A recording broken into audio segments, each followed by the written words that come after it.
Obrigado. Então, boa noite a todos.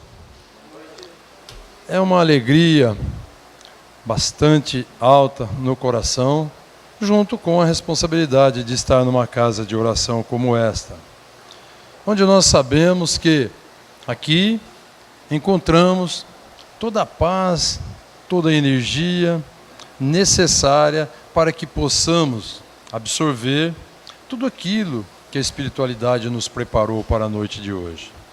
Então vamos iniciar agradecendo a Jesus, porque nós sabemos que nada nesse planeta acontece sem o seu consentimento.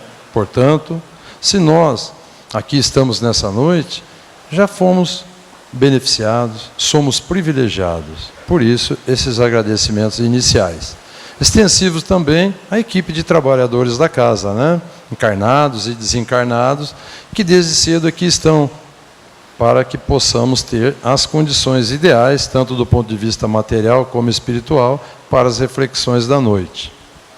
Bom, sempre que a gente tem a oportunidade de fazer uma explanação, a gente se prepara, claro, mas a gente depende muito de uma ferramenta espetacular que nós todos temos e que usamos, independente se estiver trabalhando aqui, em outro local, ou se estiver assistindo, que é a intuição. A intuição, ela é a fonte para a produção dos nossos comportamentos espirituais. Consequentemente, os outros comportamentos, quando partem desta usina de processamento dentro da nossa mente, que é o nosso pensamento, mas que é abastecido por essa fonte espiritual, todos os outros comportamentos nossos automaticamente serão comportamentos bons. Então, nós vamos refletir um pouco hoje sobre o comportamento. Mas o que a gente quer realmente falar é desse comportamento espiritual. Mas a gente vai, antes, dar uma recordada. Na verdade, o que seria o comportamento? Qual realmente é a definição da palavra comportamento? Então, se nós abrirmos um dicionário, a gente vai verificar que comportamento, estão nos dizendo lá, literalmente, que comportamento é o conjunto de ações dos indivíduos em determinadas situações inseridos num ambiente controlado. O que ele quer nos dizer com isso? É que todas as vezes que nós estamos sendo vigiados, observados, nós estamos inseridos dentro de um ambiente que é controlado, as nossas ações provocam comportamento. Perfeito, nós sabemos disso. Por isso que nós nos vestimos, nós tomamos banho, nós nos preparamos para irmos em todos os lugares que formos, em todos os ambientes. E aqui não é diferente. Então, do ponto de vista religioso, com certeza, todos nós aqui estamos tendo um comportamento compatível com o ambiente, que é um ambiente religioso. E assim nós fazemos em todos os ambientes que vamos. Agora, o que nós precisamos verificar é que o cuidado, a responsabilidade por esses comportamentos, única e exclusivamente, é nossa essa responsabilidade. Nós não podemos delegar e nem culpar os outros quando aqueles comportamentos estão incompatíveis com o ambiente em que estamos frequentando. Então, comportamento seria basicamente isso, o que não acrescenta nada. Mas a gente colocou isso no início para que a gente possa ter realmente um patamar, um ponto de partida que seja de comum acordo. Porque essa questão do comportamento nos traz diversas situações que às vezes depois a gente vai dizer assim, né? E acontece com muitos, com todos nós, né? Onde a gente fala assim, nossa, mas eu falei tal coisa, foi sem querer, eu não queria falar aquilo. Não é que foi sem querer, foi sem o quê? Sem vigiar. Porque essa questão dos comportamentos, eles são fundamentais, importantíssimo que a gente perceba que estas ações que nos diz que nós provocamos o que se chama de comportamento após a avaliação das nossas ações, elas surgiram aonde? Surgiram no nosso pensamento.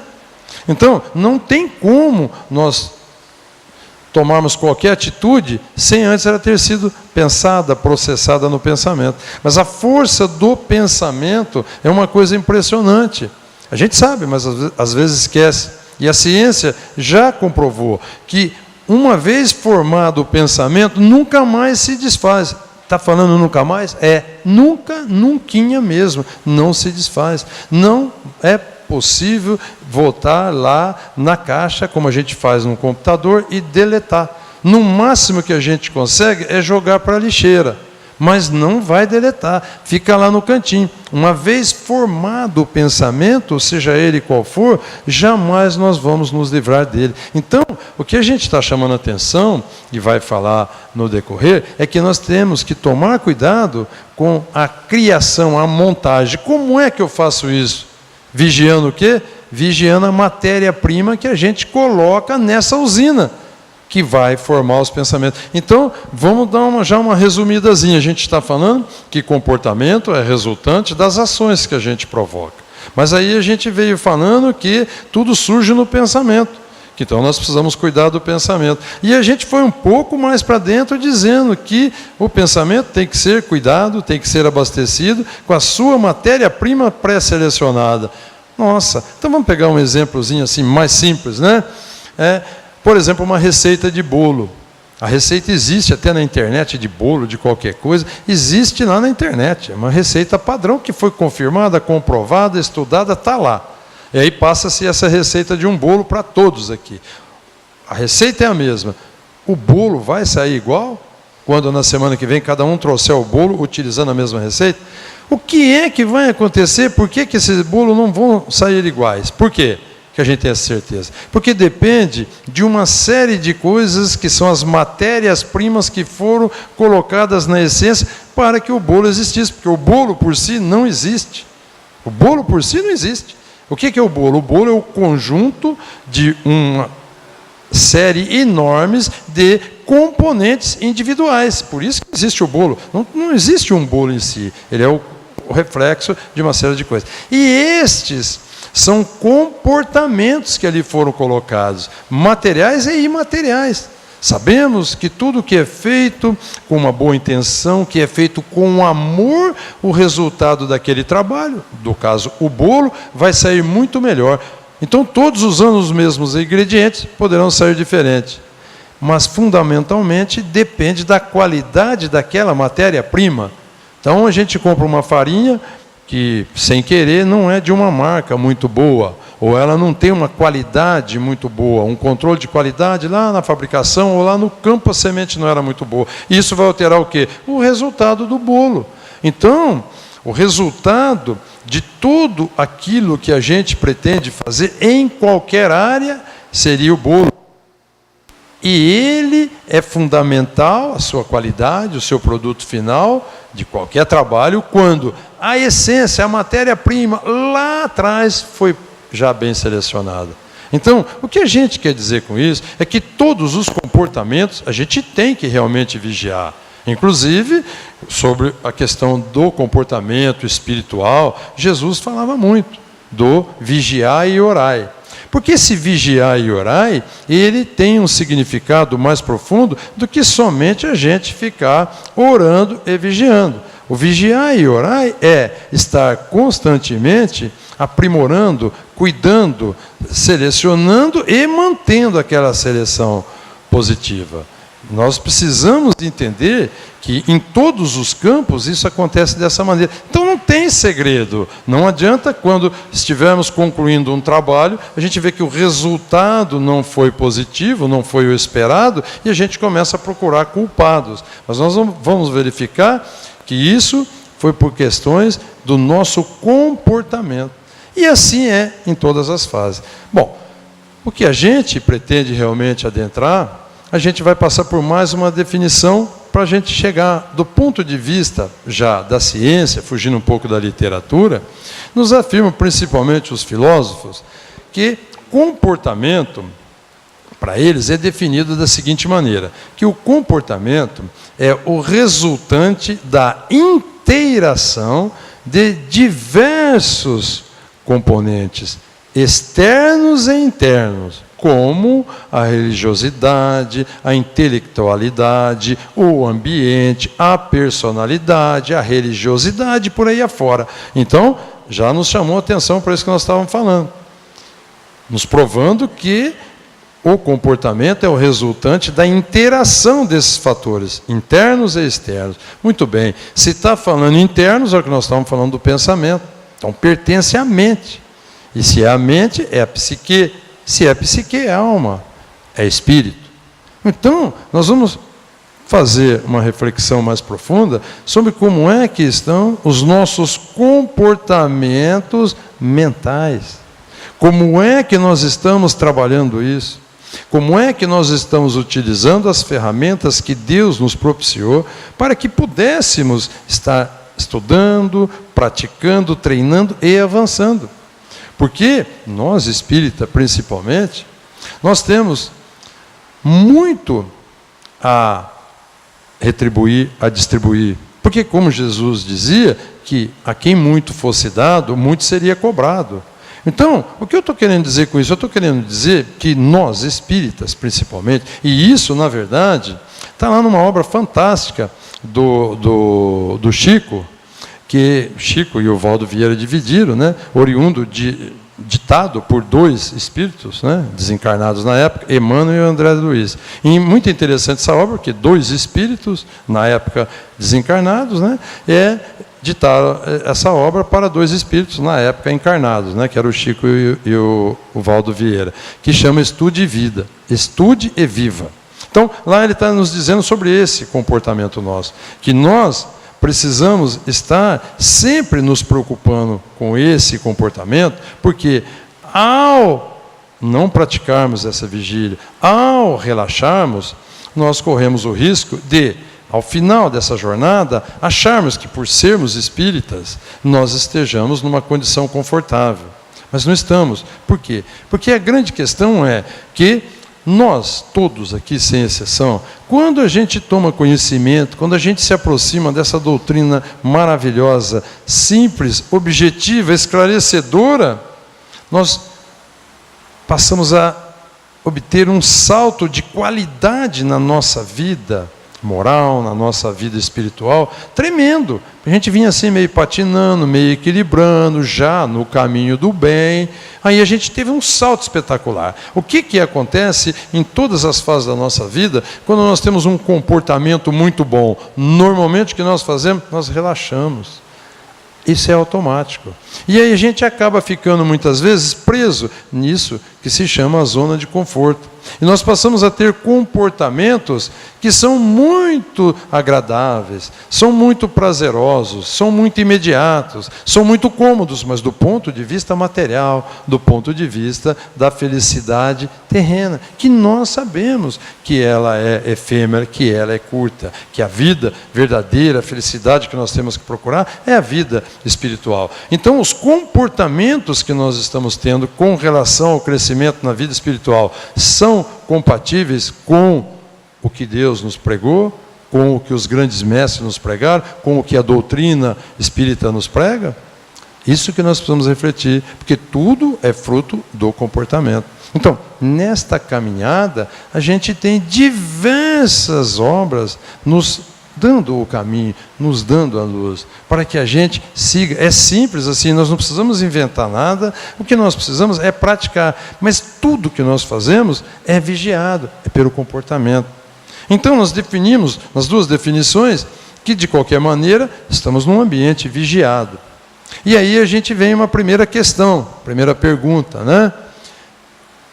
E do ponto de vista do pensamento, do ponto de vista com Deus, é só uma coisa íntima, porque se eu estou aqui, ninguém sabe o que eu estou pensando. Então, como é que é? Sim, nós temos também uma explicação que encaixa, que é uma luva, como se diz, numa reflexão como essa, né? É quando Kardec pergunta na questão 457, ele faz a seguinte pergunta: se podem os espíritos saber dos nossos pensamentos? E a resposta: sim, mais do que imaginas. Sabem até daqueles pensamentos que pretendes esconder de si mesmo. Olha que coisa importante. Em outras palavras, o que está acontecendo? Nós estamos sendo vigiados. Mas tem mais um agravante, ou mais um alerta para chamar. Nós estamos sendo vigiados constantemente. Não é só aqui dentro desta casa, por essa equipe espiritual que aqui está responsável pelos trabalhos. Não, não é só aqui não. Eles não estão nos vigiando. É que os espíritos sabem de todos os nossos pensamentos. Mas quem é que não tem lá um pensamentozinho que já às vezes está arrastando até de outras encarnações? Porque nós sabemos que a fonte dos nossos comportamentos podem ultrapassar tranquilamente outras encarnações, outras vidas, e não só nesta, como nos diz os estudiosos, né? Os comportamentos na pré-adolescência até os 8 anos, a gente forma os comportamentos, e que daí para frente nós vamos ter certas condutas que foram formadas na infância. Não, nós trazemos impregnados no nosso perispírito comportamentos de séculos. E estes comportamentos precisam ser vigiados, precisam ser trabalhados. Então, eles nos dizem que mesmo aqueles que a gente tem escondidinho lá, que a gente de vez em quando, nós vimos no começo, não dá para deletar, nunca deu. Então, de vez em quando eles aparecem lá meio assim, como aquele caixote que alguns, espírita não, né? Mas tem gente que guarda uns caixotes cheios de coisa que diz que vai doar, tá? Aquela tranqueirada, não doa para ninguém, está lá no quartinho. E de vez em quando ele vai lá mexer, né? Quem é que de vez em quando não dá uma mexidinha nos pensamentos, nos quartinhos que a gente tem dentro do cérebro? E aí, de vez em quando o que a gente faz, corre, põe a caixa mais para o fundo, põe mais umas caixas em cima, para não ver aquela lá. Não vai resolver. Nós temos que trabalhar isso. Então, essa força do pensamento, ela é importante porque ela tem um lado muito drástico, um lado muito perigoso disso daí. Sabe qual é? Que uma vez formado o pensamento, está formado essa bomba, esse petardo, esta granada, ela está formada. E aí, de repente, a gente pode, em vigília, detonar uma bomba no local, ou numa ação que não era cabível. Quer ver? Por exemplo, vamos supor, né, que alguém tenha ideia, esteja bronqueado, né, com aquela vizinha que levanta cedinho, pega a vassoura, varre todas as folhas na frente da casa da gente. E aí a gente fala, olha, então veja bem, estou formando um pensamento, estou formando uma ação. E eu penso assim, amanhã eu vou levantar bem cedinho, e eu vou falar umas e outras boas para ela, que nunca mais ela vai fazer isso. E aí eu me preparo essa bomba, eu tenho que me armar. Não dá para eu ir para uma briga, para uma guerra, sem uma arma. Então eu me armo bem, o que eu vou falar, como vou fazer, quais as justificativas, o porquê, desde quando, tudo me armo. E eu levanto cedo e vou lá. E ela não apareceu, por algum motivo não veio. Eu não pude usar aquela bomba. Aí eu volto para casa, disfarço, tudo. A hora que eu estou saindo, encontro ela. Oi, tudo bem, dona Maria, tudo bem? Não uso aquela bomba, tá tranquilo. Esqueci, penso que esqueci, joguei para a lixeira, mas não deletei. Aí eu estou tranquilo, estou no meu carro, vou trabalhar. Aí quando eu passo numa esquina lá, ouvindo uma música tranquilo, tal, alguém vem e me fecha na frente ali. O que eu faço? Antes de eu pensar, como eu estou com a bomba prontinha, só faltava a detonação. E eu já solto aquela bomba. Sem pensar. Porque eu não tive tempo de vigiar. Ela estava prontinha. E eu joguei aquela bomba. O que eu fiz? Buzinei, xinguei, falei. Fica tranquilo, nós espíritas não fazemos, mas tem gente que faz. Aí no farol faz isso, põe a mão para fora, xinga, fala um monte, toca a mão na buzina e tudo mais. Por quê? Depois ele reflete e fala, nossa... Está vendo, lá pelo jeito, lá pelo desespero, já passou aqui correndo, entrou ali no hospital, que deve ser uma emergência, qualquer coisa, já vem um carro de bombeiro atrás, nossa, que vergonha que eu fui. Já é tarde, já detonou a bomba. Então nós temos que orar e vigiar no pensamento, na formação do pensamento. Este é o grande segredo, que também não é segredo nenhum, né? Essa é a grande lição, é a grande receita, que nós temos que estar, o vigiar e orar é isso, estamos constantemente nos monitorando, porque não basta só a reforma íntima, que a reforma íntima é um comportamento espiritual, como diversos outros comportamentos que às vezes a gente se esquece, principalmente por um motivo. Essa questão de progresso, seja ele em que área for, mas vamos falar do ponto de vista do progresso espiritual. Assim como os outros, a gente sempre está pensando, esperando o quê? Grandes acontecimentos. Nós estamos esperando coisa grande. A gente não quer evoluir assim um pouquinho, não. A gente quer do Chico para frente. Mas isso vai acontecer quando? Eu vou ficar esperando quando? Não vai acontecer se nós ficarmos esperando.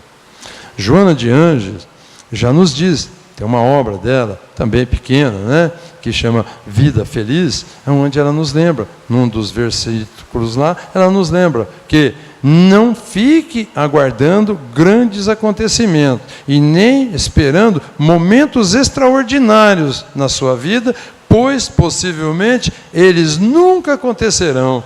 Então nós temos que dar importância aos pequenos comportamentos que normalmente nós temos oportunidades de praticar. Quer ver um simplesinho, que às vezes até a gente poderia ver que ele está em desuso, mas a hora que eu falar muita gente vai se lembrar, chama-se gentileza. Gentileza é um comportamento que faz parte do pacote da matéria-prima daquele grande bolo chamado amor.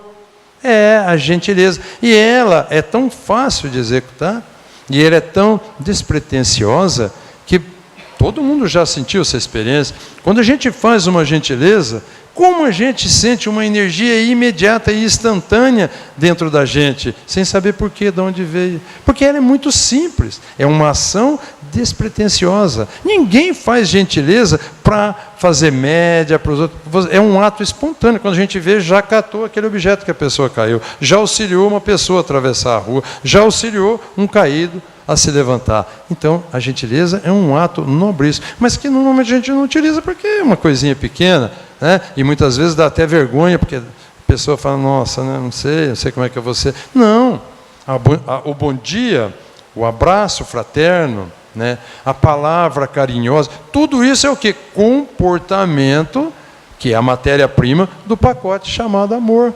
Então, o amor por si só também não existe. Esse é o amor, não. O que ele é? Um componente que ele é gerado por diversos outros componentes menores. Mas todos eles são importantes, nós temos que dar importância a esses pequenos comportamentos. É igual o comportamento do rico, vocês já viram? O rico de matéria, de material, de dinheiro, ele é o que normalmente se fala que é o mais pão duro, né? Porque ele valoriza até R$1, R$1, é o que mais chora no comércio, é o que dá as menores caixinhas, é o menos bondoso. Por quê? Porque ele valoriza, ele sabe que já faz parte do 1 milhão. Aí a gente, normalmente, principalmente, né, quem é mais aberto, assim, desapegado, é 10, 20, 30, 50, não está nem aí. Então, mesmo do ponto de vista de um comportamento material, só vai conseguir juntar dinheiro se der importância às moedas, se der importância aos pequenos valores. Então, essa é uma parte importante. E a segunda parte é a manutenção disso. É como é que nós estamos vigiando isso. Porque só orar não vai resolver em situação nenhuma.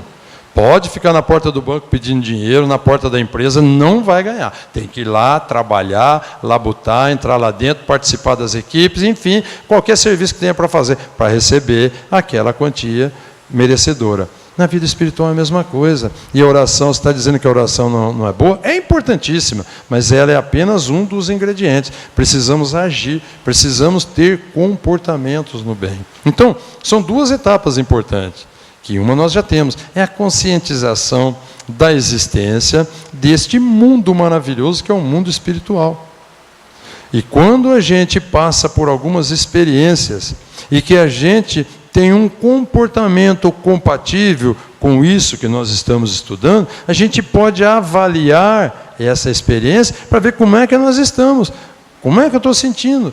Numa dor, numa tristeza, numa perda de um ente querido, a gente tem uma oportunidade maravilhosa de ser testado. E esses testes servem para que a gente possa nos vigiar. Para quê? Para que não continuemos agindo errado. Então, essa primeira parte, que nós já sabemos, é importantíssima. Agora, nós precisamos perguntar, nós estamos praticando? Porque ter a consciência é muito importante, sem ela nós não vamos fazer nada. Então, as ações, que são os comportamentos, são muito importantes. Por exemplo, Vamos citar um exemplo aí no caso da natureza. Todo mundo, se não todo mundo, mas uma boa parte, a maioria, é consciente de que o planeta Terra está carente de florestas, carente de cuidados no meio ambiente. Todo mundo é consciente. Sabemos que precisamos, foram tiradas as árvores daí, que precisa se plantar mais árvores. Todo mundo é consciente, todo mundo concorda. E aí vem uma pergunta: quantas árvores eu já plantei na minha vida? Só isso. Não interessa aonde, em que lugar, dentro desse planeta, eu contribuí com quantas árvores? Eu quero a floresta. Eu tenho esperança que o país melhore, tenho esperança que o planeta Terra melhore, que melhore a poluição, que não continue esse dejeiro que está acontecendo, este calor tremendo, porque nós já sabemos, somos conscientes de que isso daí é reflexo de ações comportamentais que não eram condizentes com aquele ambiente controlado que é a natureza. Então, quantas árvores eu plantei? Então, eu quero que a cidade seja limpa, que não tenha lixo. Quanto de lixo eu catei? Então, eu preciso começar a verificar isso também na minha vida espiritual. E olha, esqueça que eu esteja falando, eu só estou tentando lembrar, até para que sirva para mim mesmo. Quer ver uma outra fonte para que a gente possa orar e também vigiar esse comportamento? Se nós formos lá no Evangelho segundo o Espiritismo, lá no capítulo 17, nós vamos verificar o que Kardec nos diz sobre como é que é o comportamento de um espírita, nós, como é que seria o nosso comportamento? Ao ele dizer, que como é que se reconhece um verdadeiro espírita. E ele diz que se reconhece o verdadeiro espírita pela sua transformação moral. Ele disse transformação, não disse nem elevação, porque a elevação é uma consequência, mas o importante é estar se transformando. Mas ele segue, na outra parte, dizendo que, e também, o seu esforço constante que faz para o quê? Domar as suas más inclinações. E o que ele quer dizer nessa segunda parte? Que só a transformação, que transformação eu estou falando, por exemplo, a tão perseguida, a tão difícil de ser executada reforma íntima. A reforma íntima seria uma transformação do ser. O conheça-te a ti mesmo está nessa frase. Conheça-te a ti mesmo. É uma reforma íntima. Quando eu faço essa reforma, eu estou alterando, transformando os meus comportamentos. Que comportamentos? Espirituais. Meus comportamentos com Deus, os meus comportamentos como cristão, que automaticamente é refletido no ambiente exterior. Mas veja bem, aí eu estou fazendo uma transformação moral porque ela parte de dentro de mim. Então eu deixo de estar cristão e vou passar o quê? A ser um cristão. Então eu preciso me preocupar em não só estar espírita. Eu preciso me preocupar em ser espírita. Porque isso, quando ele diz na segunda parte, que a gente tem que ter esse esforço, quando a gente tem esse esforço constante para domar, ele não está dizendo para eliminar. Por quê? Porque nós não vamos eliminar. É o que nós falamos no início. Todos os pensamentos formados lá estão, e muitos outros que nós formamos em outros locais, que a gente vai, se não controlar, ele está lá montado. E para nós desarmarmos isso, requer um crescimento, uma evolução espiritual muito grande. Não é fácil, é difícil, por isso que muitos desistem. Mas nós sabemos que não adianta desistir agora. Lá no mundo espiritual, para Deus, não tem esses benefícios que igual há aqui no caso das escolas básicas, que não se repete mais ninguém, Não há isso lá não. Repetiu, vai ter que voltar para fazer. Então, já pensou se nós tivermos que ficar voltando aqui para refazer, passar esse sufoco, que é o sufoco que é aqui a vida num planeta de provas e expiação?